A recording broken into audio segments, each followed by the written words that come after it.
Hello everyone. तो आज हमारा चैप्टर है फोर्थ एयर। तो हम इसमें हवा देखेंगे। हवा कैसे टाइप की होती है, इसमें क्या किस किस से मिल के बनी हुई होती है, हवा कहाँ पे कैसे टाइप की पाई जाती है, एयर की मूवमेंट कैसे होती है, क्यों हवा चलती है, ये सारी चीज़ें हम इसमें देखेंगे। तो सबसे पहले देखो बता रखा है एटमोसफेयर क्या होता है। जो हमारी अर्थ है उसके चारों तरफ जो है एक ब्लैंकेट है हवा का, उसे हम क्या कहते हैं, एटमोसफियर। और इसी की वजह से हम क्या करते हैं, सांस ले पाते हैं और ये हमें हार्मफुल इफेक्ट्स जो होते हैं सनरेज से उससे बचाता है। फिर यहाँ देखो डू यू नो में दिखा रखा है जो कार्बन डाइऑक्साइड है वो ग्रीन हाउस इफेक्ट क्रिएट करता है। कैसे, जो भी हीट है सन की उसको ट्रैप कर लेता है और इससे क्या कहते हैं हम इसको, ग्रीन हाउस गैस। इसीलिए अगर ये नहीं होती तो हमारी अर्थ जो है वो एकदम ठंडी होती। इसी की वजह से जो है नॉर्मल टेम्परेचर बना हुआ है जिसकी वजह से हम रहते हैं। लेकिन फिर ये आगे क्या दिखा रखा है कि जैसे कि फैक्ट्रीज की वजह से जो है इंक्रीज हो गया टेम्परेचर, तो हम उसको क्या कहते हैं, ग्लोबल वार्मिंग कहते हैं। और उसकी वजह से क्या हो रहा है कि कोल्ड, जो एकदम कोल्डेस्ट पार्ट है वहाँ पे ज़्यादा आइस मेल्ट हो रही है और फ्लड्स वगैरह आ रहे हैं। तो उससे क्या हो रहा है, हमारा क्लाइमेट चेंज हो रहा है। उससे की वजह से खूब सारी जो हमारी प्रजाति एनिमल और प्लांट की वो भी जो है ख़त्म होती जा रही है। और अपना शुरू से देखते ही डू यू नो का पार्ट था कंपोजिशन ऑफ एटमोसफेयर। कंपोजिशन में क्या है बता रखा है कि जो हमारी एयर है वो बहुत सारी मिक्सचर है गैसेस का। जैसे कि जो हम सबसे ज़्यादा है नंबर वो हम कैसे याद रख सकते हैं, नो AC से, यानी कि नाइट्रोजन N से सबसे ज़्यादा है, फिर O से ऑक्सीजन, फिर आर्गन, ऐसे याद रख सकते हैं।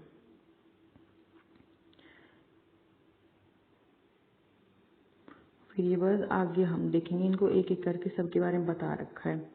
जैसे कि अब है नाइट्रोजन के बारे में। नाइट्रोजन किसके लिए, प्लांट्स के लिए ज़रूरी है, लेकिन जो प्लांट्स है उनको डायरेक्टली नहीं लेते नाइट्रोजन को। उसके लिए क्या होता है, बैक्टीरिया होते हैं उसकी रूट्स में, सोइल्स में, वो उसको प्लांट्स को चेंज करके देते हैं नाइट्रोजन को, जो उसको यूज़ कर पाते हैं प्लांट। फिर सेकंड बता रखा है ऑक्सीजन। ये हमें सबको ही पता है ऑक्सीजन का, कि हम सांस लेते हैं उसकी वजह से जिंदा है। और एनिमल्स के लिए भी ऑक्सीजन कितनी इम्पोर्टेंट है, वो हमारे लिए ऑक्सीजन क्रिएट करते हैं प्लांट्स। और जो हम ये ट्रीज कट कर रहे हैं उसकी वजह से क्या हो रहा है, इसका जो बैलेंस है वो चेंज हो रहा है। सेम ऐसे यहाँ पे कार्बन डाइऑक्साइड आ जाएगी कि ह्यूमन और एनिमल्स के लिए जो रिलीज करते हैं, ह्यूमन और एनिमल्स कार्बन डाइऑक्साइड को छोड़ेंगे और प्लांट्स जो है वो लेंगे। परफेक्ट बैलेंस बना रहता है इसी से। और इसका जो फिर वही बता रखा है कि फ्यूल्स के बर्न करने से क्या होता है, इसका जो बैलेंस जो है वो खराब होता जा रहा है। अब हम यहाँ पे फिर से ड्यू नो देख लेते एक बार। जो हवा है वो जब गर्म होती है तो फैलती है और फिर क्या होती है, ऊपर चली जाती है। और उसकी जगह क्या होती है, जो ठंडी हवा होती है वो भारी होती है, वो उसकी जगह आ जाती है, नीचे बैठती है वो, और उसको धक्का देके इसी चक्कर में जो हमारी हवा चलती रहती है। जो गर्म हवा है वो ऊपर चली जाएगी हल्की होके, जो ठंडी हवा भारी है वो नीचे सरक जाएगी उसकी जगह लेने के लिए। ऐसी हवा चलती रहेगी। फिर ये न्यूज़पेपर के आर्टिकल दिखा रहे हैं कि कितनी सीरियस प्रॉब्लम बनती जा रही है ग्लोबल वार्मिंग की। फिर हम देखते हैं स्ट्रक्चर ऑफ द एटमोसफेयर की। जो हमारी लेयर्स है एटमोसफेयर की उनको हमने 5 लेयर्स में डिवाइड कर रखा है। हम एक एक क्लिक करके सारी लेयर के बारे में देखेंगे। देखो पहली है जैसे हमारी ट्रोपोस्फियर। ये हमारी सबसे इम्पोर्टेंट लेयर है क्योंकि इसमें हम रहते हैं। सारे जो आसपास हम देखते हैं वो सारी चीज़ें इसी में होती है। इसकी एवरेज हाइट जो है वो 13 किलोमीटर दे रखी है। इसी में हवा है जो हम सांस लेते हैं, और जो भी मौसम हो रहा है जैसे कि बारिश वगैरह वो सब इसी में ही होती है। फिर आ जाती है हमारी स्ट्रेटोस्फियर, ये सेकंड नंबर पे। इसकी हाइट जो है वो हम 50 किलोमीटर तक मान लेते हैं एवरेज। इसमें बिल्कुल बादल वगैरह नहीं होता, तो ये एकदम सही रहती है। यहाँ पे एरोप्लेन वगैरह उड़ा सकते हैं हम, कि कोई यहाँ पे अड़चन नहीं आएगी उनके लिए। और इसमें जो है हमारी एक ओजोन लेयर भी इसी में मिल जाती है जो हमें बचाती है हार्मफुल रेज से। फिर हमारे आ जाते हैं मेसोस्फियर, ये थर्ड लेयर है। इसकी हाइट हम 80 किलोमीटर एवरेज मान लेते हैं। इसमें मेटियोर्स जो होते हैं, जैसे कि जो उल्का पिंड वगैरह गिरते हैं ऊपर से, वो यहीं पे इसी लेयर में आके जल जाते हैं। तो हम कैसे याद रख सकते हैं, जैसे कि M से मेसोस्फियर है, M से मेटेरोइड्स है, दोनों M से ऐसे याद रखेंगे कि इस लेयर में आके मेटेरोइड्स जो हमारे जल जाते हैं।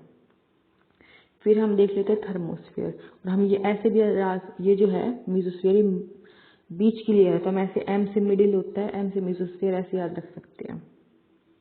फिर हमारी आ जाएगी थर्मोस्फेयर। थर्मो जैसे ये टेम्परेचर से रिलेटेड वर्ड है, तो हम याद रखेंगे कि जो इसमें जो टी से थर्मो, और ये थर्मो वर्ड भी टेम्परेचर का, ये याद रख सकते हैं आराम से। इसमें जो टेम्परेचर है वो एकदम से इंक्रीज होता है हाइट के साथ, और इसी में क्या है जो हमारा आयनोस्फीयर भी मिलता है। हम क्या, जो इसमें आयन्स होते हैं इस लेयर में खूब सारे, तो हम इसको आयनोस्फीयर बोल देते हैं। और ये इसकी हाइट होती है 80 से 400 किलोमीटर तक। और इसी लेयर में जो हमारे रेडियो ट्रांसमिशंस होते हैं, रेडियो वेव्स रिफ्लेक्ट होती है बैक, जो हम अर्थ से भेजते हैं कुछ भी सिग्नल्स वगैरह प्राप्त करने के लिए वो।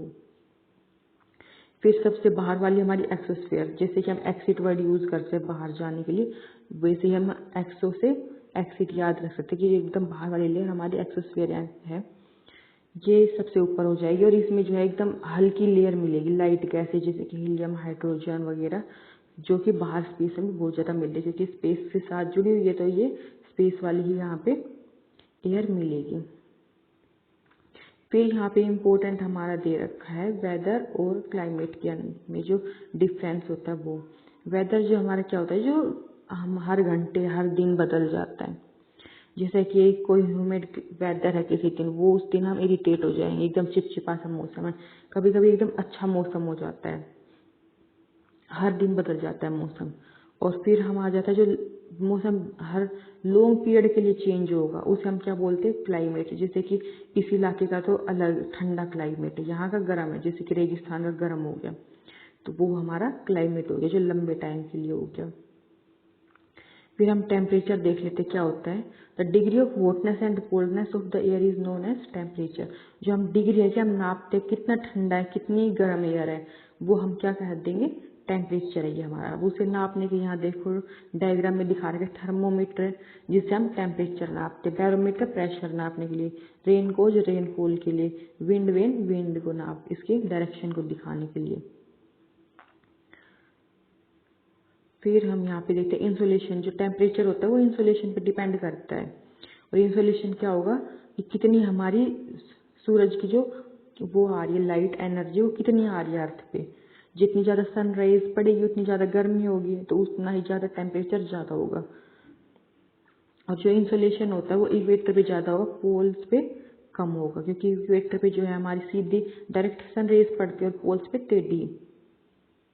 फिर हम आगे देख लेते हैं, डू यू नो में एक पॉइंट और इम्पोर्टेंट है यहाँ पे। जो हम यूनिट है हमारी टेम्परेचर नापने की वो सेल्सियस होती है, और सेल्सियस स्केल पे जो है वाटर फ्रीज होता है वो 0 डिग्री पर, बॉयल होता है 100 डिग्री पे। फिर हम फिर से साइड में आ जाते हैं, या ये बता रखा है बस कि जो पोल्स होते हैं वो हमेशा स्नो से क्यों कवर होते हैं, और जो टेम्परेचर सिटीज में क्यों ज़्यादा होता है विलेज से, वो सिंपल वो सनरेज वाली बात हो गई। पोल्स पे वहाँ पे जो है डायरेक्ट सनरेज नहीं पड़ रही, इसलिए वो ठंडा है। और जो हमारी ये शहर हो गए वहाँ पे कितने ज़्यादा मेटल्स है, बिल्डिंग्स वगैरह बनी हुई है, रोड्स बने हुए हैं, तो वो ज़्यादा गर्म हो जाते हैं जल्दी, इसलिए वहाँ पे टेम्परेचर ज़्यादा है। फिर अब हम यहाँ देख लेते हैं एयर प्रेशर। एयर प्रेशर अब ये बता रहा है कि हमें ये देख के, सुन के या फिर पढ़ के बहुत आश्चर्यचकित होगा कि जो हमारी बॉडी है उसके ऊपर बहुत ज़्यादा प्रेशर लगा आ रही है हवा। हमें हवा दिख तो रही नहीं है, लेकिन हमें लग भी नहीं रहा कि हमारे ऊपर प्रेशर लगा रही हवा, लेकिन रियलिटी क्या है कि हवा ने हमारे ऊपर चारों तरफ से बहुत ज़्यादा प्रेशर लगा रखा है, हम उसे महसूस नहीं कर पाते। क्यों नहीं कर पाते, क्योंकि जो हमारी बॉडी है वो भी अंदर से काउंटर प्रेशर लगा रही है बाहर की तरफ है हवा के ऊपर। अब अंदर और बाहर का जो प्रेशर है वो क्या हो रहा है, बैलेंस हो जा रहा है। हमें ये भी नहीं पता लग रहा हमारी बॉडी अंदर से जो है प्रेशर लगा रही है, ना हमें बाहर हवा का पता लग रहा है। या हमें कब पता लगता है, ये देखो डू यू नो एक पॉइंट दे रखा है, जो मून पे हम जाते हैं तो वहाँ पे एयर प्रेशर नहीं है, तो वहाँ पे क्या होता है, स्पेस सूट पहन के जाते हैं। तो क्यों पहनते हैं, इसीलिए कि वहाँ पे प्रेशर नहीं है। अगर वहाँ पे बाहर हवा तो है नहीं प्रेशर लगाने के, लेकिन जो हमारी बॉडी है वो तो अंदर से वहाँ पे भी काउंटर प्रेशर लगाती रहेगी, और बाहर हवा है नहीं रोकने के लिए, तो क्या होगा, जो हमारी खून नसें हैं वो फट जाएगी, बाहर की तरफ खून आ जाएगा। तो उससे बचाने के लिए हम जो है स्पेस सूट पहनते हैं, प्रेशर को मेंटेन करने के लिए। फिर यहाँ पे देखो ये बता रखा अपने साइड में पॉइंट, जो प्रेशर है वो हाईएस्ट होता है सी लेवल पे और डिक्रीज करा जाता है हाइट पे। हम ऐसे याद रखते हैं, देखिए हम नीचे खड़े हैं तो हमारे ऊपर अब हवा कितनी ज़्यादा है, तो हमारा यहाँ पे क्या होगा, प्रेशर जो है वो ज़्यादा होगा। थोड़ा ऊपर जाएंगे तो वहाँ पे हवा जो है प्रेशर कम होगा, हमारे सर के ऊपर कम हवा का लेवल है, ऐसे याद रख सकते हैं हम। और जहाँ पे टेम्परेचर ज़्यादा होगा वहाँ पे क्या होगी, हवा ऊपर चली जाएगी गर्म होके, तो वहाँ का प्रेशर क्या होगा, एरिया का लो होगा। तो और ऐसे एरिया में क्या होता है, बहुत बादल वगैरह होते हैं, क्योंकि ऊपर जाके वो हवा क्या करेगी, बादल बना देगी, अपने साथ मॉइस्चर लेके जाएगी। और जहाँ पे लो टेम्परेचर होगा वहाँ की हवा क्या है, ठंडी होगी, और जो ठंडी हवा होगी वो वहीं पे नीचे सिंक कर जाएगी, और उससे क्या होगा, प्रेशर जो है वो ज़्यादा बना देगी, जो कि नीचे बैठ रही है, क्योंकि हवा तो प्रेशर तो बनेगा ज़्यादा। तो वहाँ पे आसमान कैसा होगा, हम कैसे पता लगा सकते हैं कि यहाँ पे जो है प्रेशर ज़्यादा है, वहाँ पे हमें साफ आसमान दिखाई देगा, क्योंकि वहाँ पे बादल क्यों बनेंगे, ऊपर हवा ही नहीं जा रही तो बादल कैसे बनेंगे। तो हम ऐसे पता लगा सकते हैं कि यहाँ पे साफ बादल है तो यहाँ पे प्रेशर हाई है। और जो हवा जो है हमेशा हाई प्रेशर से लो प्रेशर की तरफ चलती है। अब बता रखा है विंड क्या होती है। विंड क्या होती है, जो हमारी मूवमेंट होती है हवा की, जैसे कि ज़्यादा प्रेशर से लो प्रेशर की तरफ जब हवा चल रही है, मूवमेंट कर रही है, तो हम मूवमेंट को एक्चुअली में विंड बोलते हैं। और फिर ये डू यू नो में देखते हैं हम कि जो हवा है उसको हम नाम कैसे देते हैं, डायरेक्शन के हिसाब से। जैसे कि जो विंड है अगर वेस्ट से आ रही हो तो उसे हम वेस्टर्ली बोलेंगे, जैसे हम हिंदी में क्या कहते हैं, जो पछवा ऐसे बोलते हैं, परवा जो पूरब से आ रही है, ऐसे नाम होता है इनका। फिर हम आगे देख लेते हैं, हम विंड को जो है 3 टाइप में डिवाइड कर लेते हैं मोटे मोटे तौर पे। परमानेंट विंड जो हमेशा रहती है वो हवाएं, जैसे कि वेस्टर्ली, ईस्टर्ली, ये हवाएं हमेशा चलती रहती है हमारी अर्थ पर और एक ही डायरेक्शन में चलती रहेंगी। ये इनके बारे में डिटेल में हम आगे की क्लासों में देखेंगे। फिर हम देखते हैं सीजनल विंड, जो सीजन के अकॉर्डिंग बदल जाए, कि अब एक सीजन में अलग साइड में जा रही है, दूसरे सीजन में अलग जाए। जैसे कि मानसून जो है हमारा, मानसून हमारा अलग महीने में जो है वो अलग डायरेक्शन से आ रहा है, दूसरे महीने में वो अलग डायरेक्शन चेंज कर लेता है। फिर हमारी आ जाती है लोकल विंड, जो वो कभी भी बदल जाती है, हर दूसरे दिन हवा बदल जाएगी, कि सुबह इस तरफ से आ रही थी, शाम को इस तरफ से जा रही है। ऐसी ही लोकल विंड जो हमारी लू, गर्मियों में जो लू चलती है वो हमारी लोकल विंड है। फिर ये एक साइक्लोन की केस स्टडी दे रखी है, ये हम नहीं देखेंगे यहाँ पे, ज़्यादा डिटेल से इसकी इतनी याद करने की जरूरत नहीं है। फिर ये पिक्चर देख लेते हैं पहले हम, यहाँ पे टाइप ऑफ रेनफॉल बता रखे, साइक्लोनिक रेनफॉल, जब 2 टाइप की जो हमारी एयर मिल रही है वहाँ पे जो बन रहा है वहाँ पे साइक्लोन फॉर्म हो जाएगा, वहाँ पे रेनफॉल होगी तो उसे साइक्लोनिक रेनफॉल बोलेंगे। और जब जो पहाड़ के ऊपर से हवा चढ़ के ऊपर जाके ठंडे होके फिर जब वो बारिश करे तो उसको ओरोग्राफिक रेन बोलते हैं। और जब ऐसे ही जो धरती गर्म होके फिर हवा ऊपर जाके ठंडी हो रही तो उसको कन्वेंशनल रेनफॉल बोलते हैं। अब हम अपना आगे का चैप्टर देख लेते हैं।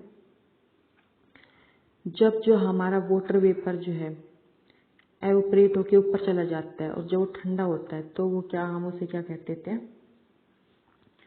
वो हवा में फैल जाएगा वाटर वेपर, तो हम उसे क्या कहेंगे, ह्यूमिडिटी। की हवा में अगर ज़्यादा मॉइस्चर है तो वो ज़्यादा ह्यूमिडिटी हो रही है।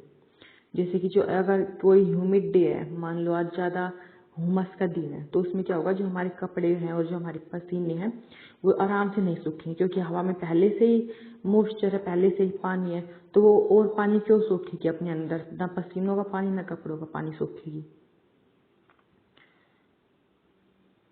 और फिर आगे बता रखा है, जो वाटर वेपर है जब वो ठंडा होने लगता है तो वो क्या करता है, छोटे छोटे पानी की बूंदों में बन जाता है। और जब ये खूब सारी बूंदे इकट्ठे होके क्या बन जाते हैं, भारी होके बादल बनने लगते हैं, और फिर ये प्रेसिपिटेशन बोलते हैं। जब ये पानी की बूंदें नीचे आती तो उसको हम क्या बोलेंगे, प्रेसिपिटेशन। और जब ये प्रेसिपिटेशन पानी के फॉर्म में होता है कि पानी ही गिर रहा है तो उसको हम रेन बोलते हैं। और जब जैसे कि सॉलिड भी हो सकता है कि ओले गिरती है, प्रेसिपिटेशन सॉलिड फॉर्म में होगा जैसे हम हेल बोलेंगे। ऐसी अलग अलग फॉर्म्स होती है। अब यही जो हमने पिक्चर्स में देखी थी टाइप ऑफ रेनफॉल, हम पहले ही देख चुके हैं कितने टाइप के होते हैं, डिटेल्स इसकी बड़ी क्लासों में आएंगी।